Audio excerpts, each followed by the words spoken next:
So it's a beautiful morning here in my hometown in Austria, in Carinthia, and it's a special day because we are kicking off half marathon prep. We're 23 weeks out from the Corinthian half marathon, which is at a super nice location here in my hometown, or not far away from my hometown, at Klagenfurt am Wörthersee, which is the location for the Ironman in Austria. And it's such a nice location. I ran the same race last year with a time of 1 hour and 40 minutes, but I had no strategic training whatsoever. And this year I want to go in with a lot more strategic planning and prepping. And yeah, I want to chase down 1 hour and 30 minutes. And I also want to document the whole thing. I want to give you the tools, resources, and education I gained from my first half marathon prep, so you can prep your next race properly as well. And yeah, I'm chasing down 130. I'm locked in, I'm ready to rock, and let's go.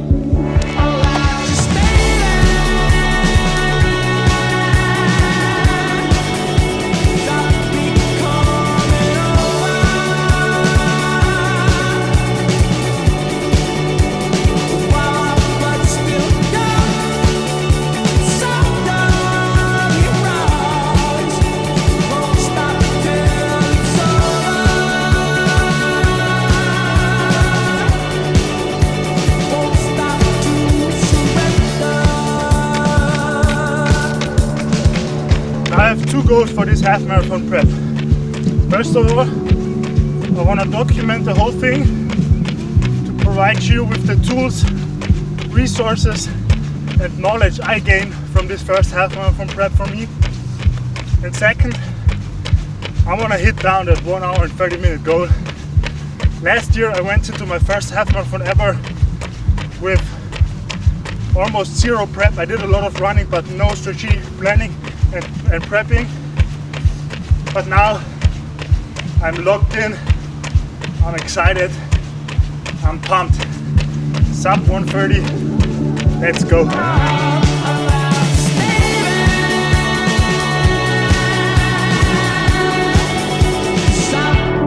So there are 5 pillars I'm gonna be focusing on during this half marathon prep. The first pillar is easy runs, which is running below your max aerobic heart rate. Like today I did a 8-kilometer run with a 5 minutes and 20 second pace, 5 minutes 20 seconds per kilometer, and a total time of 42 minutes and 20 seconds. The second pillar is lactate threshold, also known as tempo work or speed work, which is running or training above your aerobic heart rate, which is your anaerobic heart rate. Then the third pillar is going to be nutrition, how to properly fuel and facilitate recovery. The fourth pillar is gonna be rest and recovery, and the fifth pillar is strategic progress. So those are the 5 pillars we're gonna be focusing on during this half marathon prep. Now I wanna add that all of this things I learned and document right here is everything I gained from different sources, different resources. I just wanted to give you insights on how I prep, how I train, how I educate, because I'm still not fully educated on all of that stuff, but I just want to document the journey from me not being a running athlete to becoming a running athlete, and later down the line maybe run marathons and triathlons maybe. So yeah.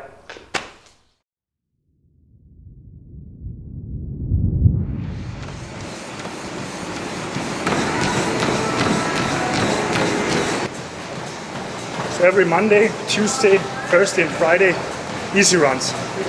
There are a few things we need to take care of when doing those easy runs. First of all, don't overrun them. You need to take them easy. And with easy I mean below your max aerobic heart rate. And your max aerobic heart rate isn't your max heart rate, it's your max aerobic heart rate. And there are a few methods to make sure you're below your max aerobic heart rate. First of all, you need to be able to have a full-on conversation with someone next to you, just like me right now with you. The second indicator could be nasal breathing. Close your mouth and just breathe through your nose, in and out. Third, you can take the number 180 minus your age. And for me that's 180 minus 22, that would be 155. So my max aerobic heart rate is somewhere around 158. And right now I'm running at 150. I try to not go above 150 for the safety zone, so I try to stay between 145 to 150 for those easy runs. So I always do around 8, in the minimum 8 kilometers up to 12, 13, 14 kilometers. And yeah, As I said, you don't want to overrun them, you don't want to go too hard on those easy runs because you don't want to go sore or fatigued into your tempo training or your lactate threshold training you have every Wednesday, and also your long ones on Saturday. So yeah, just take your ego out. The guy walking down the street or your neighbor is not gonna see if you're running a 4:30 per minute pace or a 5:30 per minute pace. They're not gonna make a difference. Just be proud of the fact that you're running on a day-to-day basis.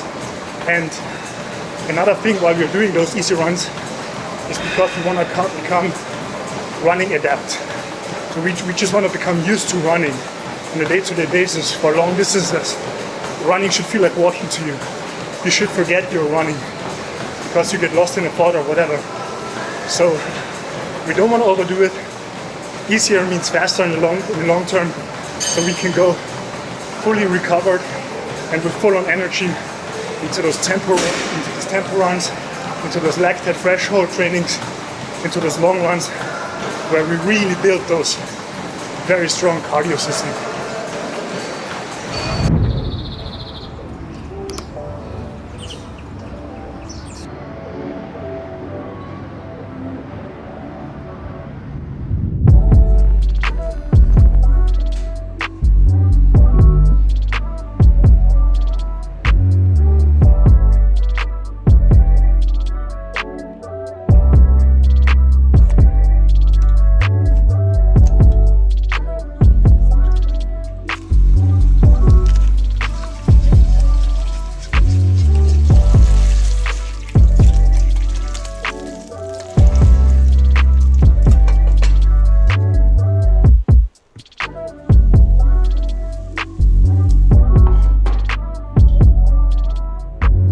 Okay, so now let's talk about nutrition real quick. And I know, especially when you're new to this whole topic, nutrition can be pretty overwhelming, but once you do some research, you'll understand and see that it's not that hard and there are really just a few things. So at the end of the day, our nutrition is just our day-to-day diet, right? And there are a few things like carbohydrates. We want to make sure to have high quality sources of carbohydrates with a lot of fiber, then high quality sources of protein and dietary fats. And separate from our day-to-day nutrition, we want to make sure to fuel the right way before and during workouts, right? Because just like with your car, when you go on a 6-hour drive, you're going to fuel up your car. You're not going to go with an empty tank. And there are so many athletes out there, especially in the hybrid and endurance space, that are not fueled properly, so they can't really reach peak performance during workouts and races. And also here there are just a few things like carbohydrates.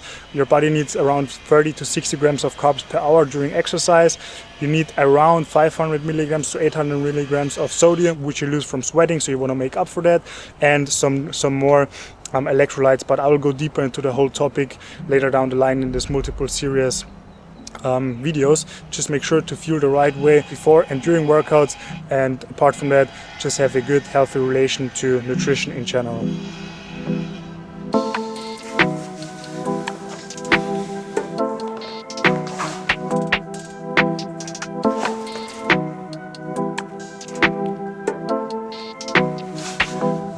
So today's a Wednesday, and on Wednesdays we always do tempo runs, aka lactate threshold training. And to get a better understanding of what a lactate threshold training even means, I did some research because I didn't really understand it as well, and I wanted to know why it's important and why it matters. And I'll just read you what I found out. So your body builds lactate as a natural byproduct when it needs to produce energy quickly, especially during intense effort where the oxygen you breathe in isn't enough to keep up with demand. In these moments, your body switches to a faster anaerobic energy system called glycolysis, which breaks down carbohydrates for fuel and produces lactate. This is also a reason why we need to be fueled before and during workouts. Lactate threshold training intentionally pushes your body to produce more lactate, basically flooding your bloodstream with it. The more you train at this intensity, the more efficient your body becomes at clearing that lactate out of your body. And the more efficient your body gets at clearing it, the more efficiently you can run. especially at higher speeds and longer distances. So this is really the workout where we build this strong base fundament of our cardio system, right? So for today's tempo run, we're gonna do a 2K warm-up at a 6 minute per kilometer pace. Then we're gonna do a 6K normal at a 4 minute and 50 second per kilometer pace. Then we're gonna do a 500 meter jog. Then we're gonna do a 1.5K fast at a 4 minute and 0 seconds per kilometer pace. Then we're gonna do a 2 minute walk. And then we're gonna do 4 repeats with an 800 meter sprint with a time of 2:55 to 3 minutes. And we're gonna do a 90-second recovery in between.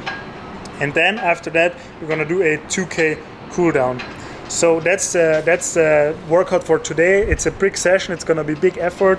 I'm gonna take my phone with me, so I'm sorry for the bad quality, but I can't run around with this camera because it's too heavy. I can barely hold it here right now. And since I'm in Dubai right now, I don't have my camera guy Dominic, shout out to you Dominic, with me, so I'll have to film. So I have to film all of that stuff by myself, which is fine, but I can't take the camera with me on the run. So yeah, let's get it.